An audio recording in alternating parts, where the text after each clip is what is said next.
তোমার চাইতে বড় পরাশক্তি বড় রাজা ছিল ফেরাউন।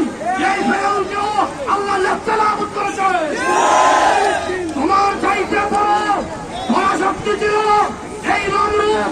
এই নমরুদ ইসলাম এবং মুসলমানদের বিরোধিতা করার কারণে, আল্লাহ ও তার রাসূলের বিরোধিতা করার কারণে আল্লাহ তাআলা তাকেও নেস্তানাবুদ করে দিয়েছেন। আমরা ইলেকট্রনিক মিডিয়ার মাধ্যমে ইহুদি জাতিকে জ্বালিয়ে দিতে চাই। মুসলমান জাতি বীরের জাতি। আল্লাহ তাআলা পবিত্র কোরআনে বলে দিয়েছেন, ওয়ালা তাহিনু ওয়ালা তাহজানু ওয়া আনতুমুল আ'লাউনা ইন কুনতুম মুমিনিন। হে মুমিনেরা, তোমরা চিন্তা করো না, তোমরা দুঃখ কষ্ট করো না। যদি তোমরা দলিল হয়ে থাকো, তোমাদের বিজয় অনিবার্য।